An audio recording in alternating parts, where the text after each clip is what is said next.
नमस्कार दोस्तों, मैं रजनीश शर्मा, ग्लोबल जूरिस्ट। आज आपको हिमाचल प्रदेश के एक सनसनीखेज जमीन घोटाला, शिक्षा मंदिर को दान में जो जमीन मिली थी, मंडी की ऐतिहासिक धरोहर जो वहां के राजा के द्वारा दान में दी गई थी, उसको बेचने का ये सनसनीखेज मामला है। स्कूल का नाम है यू ब्लॉक कन्या विद्यालय, जो प्राइमरी स्कूल पहली क्लास से लेकर 5वीं क्लास तक की जो बच्चियां थी उनका यह स्कूल था, जिसको तोड़ दिया गया है। स्कूल कैंपस में मंडी के अंदर 3 अन्य स्कूल, इसके साथ कुल मिलाकर 4 स्कूल, प्री प्राइमरी का स्कूल भी कन्या स्कूल के अंदर लगता था, उसको तोड़ा गया था मुख्यमंत्री जयराम ठाकुर जी के आदेशों से। और इस विषय में आप सबको जानकारी है, विदित है कि CWPIL नंबर 40/2021 जो 23/9/2021 को हिमाचल प्रदेश उच्च न्यायालय द्वारा स्वतः संज्ञान कर हिमाचल प्रदेश के मुख्यमंत्री जयराम ठाकुर के आदेश के बाद जो स्कूल तोड़ा जा रहा था उसके खिलाफ स्वतः संज्ञान किया गया था। इस मामले में आपको बताना चाहूंगा, जानकारी देना चाहूंगा कि यह मामला chief justice of Himachal Pradesh जी की पीठ में चल रहा था। लगातार इस मामले पे सुनवाई जो थी वो जारी थी, लेकिन इस मामले को 28/3/2022 को ट्रांसफर कर दिया गया था श्री जस्टिस त्रिलोक चौहान जी और बुरवालिया जी की बेंच में। और उसके बाद इसमें जो सुनवाई चल रही है, इसमें अभी तक कुल 18 तारीखें इसमें हो चुकी हैं और CWPIL के साथ साथ इसमें 2 अन्य पिटीशन जो है वो स्कूल की जो अभिभावक हैं, स्कूल प्रबंधन समिति, दोनों स्कूलों के स्कूल के अभिभावकों की प्रबंधन समितियां और 3 छोटी बच्चियों के जो अभिभावक हैं वह उच्च न्यायालय में CWP 6729/2021 में और CWP 7317/2021 में, मतलब 2 अन्य पिटीशन CWPIL 40 के साथ वहां फाइल हो चुकी हैं। उन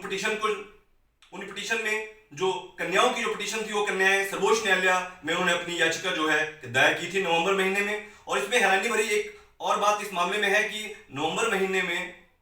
मंडी से सरकार के द्वारा बड़ी चालाकी से एक और पिटिशनर को लाया गया, जिसका लोकस स्टैंड आए कोई नहीं बनता है, और बिना लोकस स्टैंड आए के उन्होंने ये पिटीशन को फाइल किया ताकि बच्चों के अधिकारों को कुचला जा सके, ताकि सेटलमेंट करवाई जा सके, ताकि जो कंपनी वहां पे, जो ठेकेदार वहां पे क्या कार्यरत है, उसके पक्ष में वहां पे माहौल जो है बनाया जा सके। लगातार न्यायालय में दस्तावेज जो है, जो डिप्टी कमिश्नर के द्वारा जो एफिडेविट अभी तक फाइल किए गए हैं वो कंट्राडिक्टरी हैं, और उन एफिडेविट में जो भी जानकारियां उनके द्वारा दी गई हैं उनमें से बहुत सी जानकारियां डिप्टी कमिश्नर मंडी के द्वारा सरकार के दबाव में आकर छुपाई गई हैं। उन जानकारियों के बारे में आपको बताना चाहूंगा। इस मामले में यू मॉल कंस्ट्रक्शन कंपनी के बारे में अभी तक डिप्टी कमिश्नर मंडी ने नहीं बताया कोई भी दस्तावेज। यू मॉल कंस्ट्रक्शन कंपनी कौन है, इस बारे में मंडी के डिप्टी कमिश्नर ने सरकार के दबाव में, नेताओं के दबाव में, प्रशासन के दबाव में उच्च न्यायालय में स्थिति जो है स्पष्ट नहीं की है, क्योंकि कंस्ट्रक्शन मौके पर जो कंपनी वहां कर रही है वह अचानक से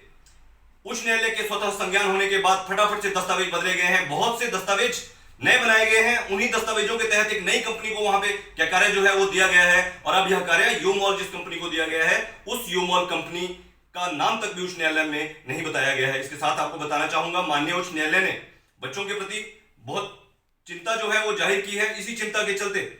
हिमाचल प्रदेश उच्च न्यायालय के द्वारा 25 अप्रैल को पिछला जो ऑर्डर पास किया गया था, उस ऑर्डर में हिमाचल प्रदेश उच्च न्यायालय ने सरकार को आदेश दिए थे कि प्री प्राइमरी और प्राइमरी स्कूल की बिल्डिंग जहां बन रही है उस बिल्डिंग के साथ उसका क्या ग्राउंड जो खेल परिसर है उसका भी निर्माण किया जाए। और स्पष्ट तौर पर जो सरकार के द्वारा 11/4/2022 को एफिडेविट में जो कहा गया था कि कहीं और वो स्कूल का खेल परिसर बनाएंगे, उस पर बिल्कुल न्यायालय ने स्पष्ट तौर पर कहा है कि किसी दूसरी जगह में स्कूल का खेल परिसर नहीं हो सकता, क्योंकि छोटी बच्चियों को वहां जाने में दिक्कत होगी, आने जाने में दिक्कत होगी। इसके साथ ही न्यायालय ने स्पष्ट किया है कि अगले कल 2 मई को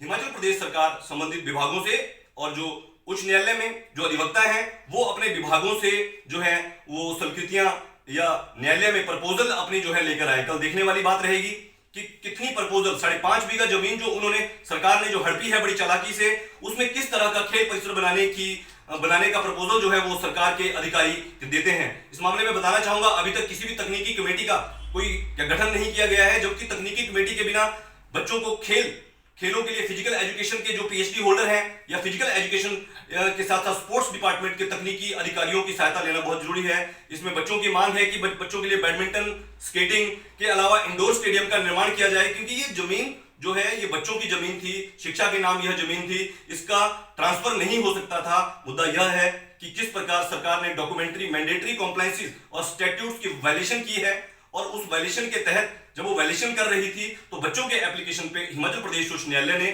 स्वतः संज्ञान लिया है। अभी खेल परिसर, कितना खेल परिसर का प्रपोजल कल वो लेकर आते हैं, इस बारे में हम आपको बताएंगे। साथ ही बताना चाहूंगा यह जानकारी आप सबसे इसलिए शेयर की जा रही है क्योंकि हिमाचल प्रदेश का मीडिया, राजनीतिक पार्टियां और विपक्ष के कोई भी लोग अपने मंडी शहर और मंडी छोटी काशी की जो ऐतिहासिक धरोहर थी यू ब्लॉक, उसके संबंध में बिल्कुल भी मदद छोटे बच्चों की नहीं कर रहे हैं, क्योंकि राजनीतिक रूप से सभी राजनीतिक पार्टियां, उनके इंटरेस्ट जो है आपस में साझा है, वहां सब ठेकेदारी कर, वहां दुकानदारी जो है करना चाहते हैं। लेकिन सर्वोच्च न्यायालय इस मामले में बिल्कुल पहले से ही स्पष्ट तौर पर क्लियर है। सर्वोच्च न्यायालय का कहना है कि किसी भी स्कूल परिसर में किसी भी प्रकार की व्यावसायिक जो गतिविधियां हैं उन पर पूर्णतः रोक रहेगी और नहीं की जा सकती हैं। लेकिन फिर भी शिक्षा अधिकारों के हनन का यह बहुत बड़ा मामला हिमाचल प्रदेश में लगातार जारी है। उच्च न्यायालय में यह मामला अगले कल 2 मई को है, और आप कृपया CWPIL नंबर 40/2021 को आप जरूर इंटरनेट पे देखें, आप जरूर बच्चों की मदद करें। जय हिंद, जय हिमाचल।